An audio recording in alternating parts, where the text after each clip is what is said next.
அன்பு நெஞ்சங்களே, இறைவன் நமக்கு தந்த புதிய நாளிலே இறைவனுக்கு நன்றி கூறி இறை வார்த்தையால் நம் வாழ்வை பயனுள்ளதாக மாற்றுவோம். இறைவன் நம் அனைவரை நிறைவாக ஆசீர்வதித்து பாதுகாத்து வழிநடத்துவாராக. இன்று நாம் அனைவரும் கிறிஸ்து பிறப்பு பெருவிழாவை மகிழ்வோடு கொண்டாடுகிறோம். அனைவருக்கும் விழா நல்வாழ்த்துக்கள். இன்றைய சிந்தனை: விண்ணக இறைவன் மண்ணில் மலர்ந்துள்ளார். லூக்கா நற்செய்தி நூல் பிரிவு 2 இறை சொற்றொடர்கள் 1 முதல் 14 முடிய. அன்பார்ந்தவர்களே, விண்ணக இறைவன் மண்ணகத்திலே பிறந்துள்ளார். எதற்காக? மீட்புக்காக, விடுதலைக்காக.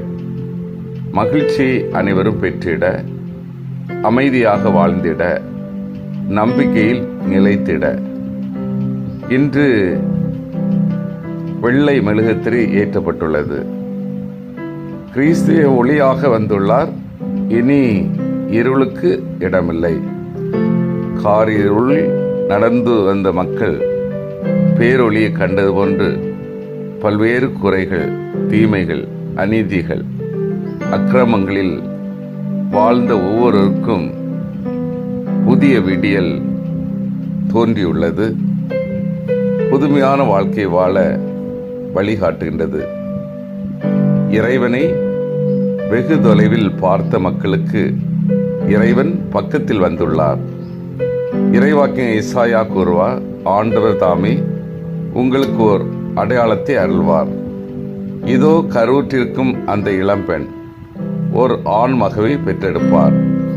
அக்குழந்தைக்கு அவள் இம்மானுவேல் என்று பெயரிடுவார். இம்மானுவேல் என்றால் கடவுள் நம்மோடு.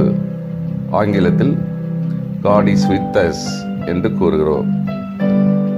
இறைவன் மனிதரை விட்டு எங்கோ தூரத்தில் இருப்பவர் என்ற பழைய சிந்தனையை மாற்றி மானிட வரலாற்றிலும் மனிதரின் இன்ப துன்பத்திலும் பங்கெடுப்பதன் மூலம் நம்மோடு இருக்கிறார். கிறிஸ்துமஸ் இறைவன் நெருக்கத்தை கொண்டாடவும் அவரது உண்மையான அன்பை கண்டுகொள்ளவும் அழைப்பு விடுக்கும் விழா.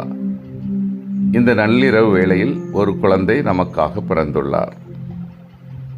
நம்மை இறைவனின் பிள்ளைகளாக மாற்றுவதற்கு அன்பினால் இறங்கி வந்துள்ளார். எளிய வகையில் பிறப்பெடுத்தார். அரச மாளிகையில் பிறக்கவில்லை, மாடடை தொழுவத்தில் பிறந்துள்ளார். மனித வாழ்வதற்கு உணவு தேவை என்பதை உணர்ந்த இறைவன், இதோ நான் உங்கள் உணவாக உள்ளேன் என்று கூறி உணவாக மாறுகின்றார். அவர் இரவிலே தம்மையே ஒரு கொடையாக எவ்வித நிபந்தனையுமின்றி வழங்குகின்றார். மனிதரை தேடி வந்த கிறிஸ்து பிறப்பு விழாவை கொண்டாடும் இன்றைய நாளில் கிறிஸ்துவின் 3 விதமான பங்கேற்புகளை பற்றி சிந்திக்க அழைக்கப்படுகின்றோம். 1. வரலாற்றில் பங்கெடுக்கும் இறைவன். 2வது மனிதத்தில் பங்கெடுக்கும் இறைவன். 3வது துன்பத்தில் பங்கெடுக்கும் இறைவன். முதல் கருத்தாக வரலாற்றில் பங்கெடுக்கும் இறைவன். புற இனத்து மக்கள் கடவுளை வரலாற்றுக்கு அப்பாற்பட்டவராக எண்ணிய சூழ்நிலையில் இஸ்ராயல் மக்கள் கடவுளை வரலாற்றில் சந்தித்தன. அதாவது தங்களது இன வரலாற்றில் நடந்த ஒவ்வொரு நிகழ்விலும் கடவுள் இருப்பதாக நம்பின. எகிப்திலிருந்து விடுதலை, பாலைவனத்தில் அற்புதமான உணவை பெற்றது, வளமையான கானான் தேசத்தை பெற்றது, பாவத்தின் காரணமாக நாடு கடத்தப்பட்டது. இவ்வுண்மையை சுட்டி காட்டுவதில் கிறிஸ்து பிறப்பு இன்னும் ஒருபடி மேலே செல்கின்றது. அதாவது கடவுள் வரலாற்று நிகழ்வுகளுக்கு பின்னால் இருந்து வரலாற்றை இயக்குபவர் மட்டுமல்ல, மாறாக வரலாற்றில் மனிதனாக பிறந்து வரலாற்றை புதிய பாதையில் செலுத்தக்கூடியவர் என்ற உண்மையை சுட்டியிருக்கிறது. 2வது கருத்தாக மனிதத்தில் பங்கெடுக்கும் கடவுள். கடவுள் தன்மையில் விளங்கிய கிறிஸ்து அந்நிலையை வலிந்து பற்றி கொள்ளாமல் தம்மை வெறுமையாக்கி அடிமையின் வடிவில் மனித உரு எடுத்ததாக புனித பவுலும் வாக்கு மனிதரானார், நம்முடைய குடிகொண்டார் என்ற புனித யோவானும் கூறுகின்றனர். இவ்வாறு கடவுள் தன்னுடைய மேலான கடவுள் தன்மை விட்டுவிட்டு மனிதத்தில் பங்கேற்றதை இவ்விருவரும் சுட்டி காட்டுகின்றனர். மனிதத்தில் தான் முழுமையாக பங்கேற்றதை சுட்டிக்காட்டும் விதமாக இயேசு தன்னை கடவுளின் மகன் என்று சொல்வதை விட மானிட மகன் என்று சொல்லிக் கொண்டார். இயேசு தன்னை பற்றி குறிப்பிடும் போதெல்லாம் கடவுளின் மகன் என்று சொல்லாமல் மானிட மகன் என்றே குறிப்பிடுகிறார். இன்னும் சிறப்பாக நாசரேத்தில் இருந்த ஓர் ஏழை குடும்பத்தை தேர்ந்தெடுத்ததன் மூலமும் ஒதுக்கப்பட்ட மாட்டுக்கொட்டிலில் பிறந்தது மூலமும் ஏழை எளியவரிலும் ஒதுக்கப்பட்டு ஓரங்கட்டப்பட்டோரிலும் கடவுள் இருப்பதை சுட்டி காண்பிக்கிறார். மூன்றாவது கருத்தாக துன்பத்தில் பங்கெடுக்கும் கடவுள். எல்லாம் வல்லவரான, எல்லாம் நிறைவான, துன்பத்திற்கு அப்பாற்பட்ட கடவுள் மனிதராக பிறந்ததன் மூலம் மானிடரின் துன்பத்திலும் பங்கெடுக்கிறார். மனிதர்களாக நாம் வாழ்ந்தபின் இறக்கிறோம், ஆனால் இயேசுவோ சாகும் முன்பு வாழ்ந்தவர் என்கிறார் அறிஞர் ஒருவர். அதாவது இயேசு கிறிஸ்து பிறந்தது நோக்கமே துன்பம் மற்றும் சாவை அரவணைத்துக் கொள்ளவும், அவற்றுக்கு புதிய அர்த்தம் கொடுக்கவும் தான்.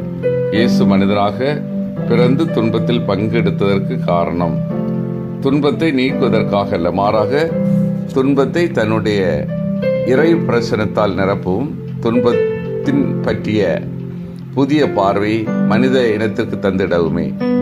துன்பத்தை மீட்பின் கருவியாக மாற்ற முடியும் என்பதை தன்னுடைய துன்பத்தாலும் சிலுவை சாவினாலும் எண்பித்தவர் இயேசு கிறிஸ்து.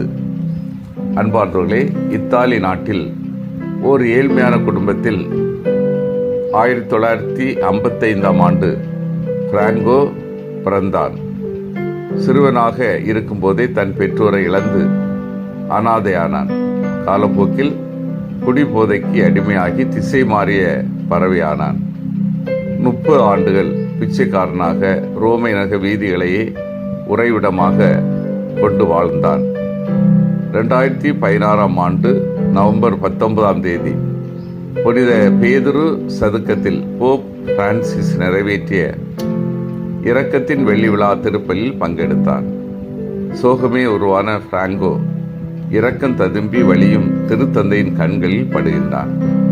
திருப்பலி முடிந்தவுடனே திருத்தந்தை பிரான்சிஸ் பிராங்கோவை தேடி வந்து தனிமரமாக கவலையுடன் நின்றவரின் கரங்களை பற்றி கொண்டு நலம் விசாரிக்கிறார். அவன் கண்ணீர் சிந்தியவனாக, நான் ஓர் ஏழை, இவ்வுலகில் எனக்கென்று யாரும் இல்லை என்று கதறி அழுதவனை இறுக அரவணைத்து அவனுக்கு உணவு, உறைவிடம், நிரந்தர பணியிடம் வழங்கி அவனது வாழ்க்கையில் விடியலாக திகழ்ந்தார். தம்மே தந்த விடிவெள்ளி, உலகிற்கு விடியலாக வந்த வெள்ளி நாளா இறைமகன் இயேசு தமது திருப்பணியின் தொடக்கத்திலேயே தமது வாழ்வின் இலக்காக ஏழைகளுக்கு நற்செய்தி சொல்லவும், சிறைப்பட்டோருக்கு விடுதலை அளிக்கவும், பார்வையற்றோருக்கு பார்வை கொடுக்கவும் வந்ததாக கூறுகின்றார். சிந்தித்து தியானித்து செயல்படுவோம். எளிமையில் இறைவனை காணும் மனநிலை என்னிடம் உள்ளதா? மனிதநேய பணிகள் வாயிலாக இறைவனை உணர்ந்து வாழ்கின்றேனா? துன்பத்தில் துணையாக, உணவாக, வாழ்வாக, வழியாக, ஒளியாக திகழும் இயேசு பாலனை எனது இதே கோவிலில் ஏற்றுக்கொள்கின்றேனா? மன்றாடுவோமாக. வல்லமை மிக்க இறைவா, நாங்கள் அனைவரும் எளிமையில், இறையாட்சி மதிப்பீடுகளில், மனிதநேய பணிகளில் இயேசுவை கண்டுகொண்டு துன்பத்தில் துணையாக இருக்கும் உம்மோடு இணைந்து வாழவும், பிறர் துன்பத்தில் பங்கேற்று மகிழ்ச்சி வழங்கவும் வரம் தாரும். ஆமேன்.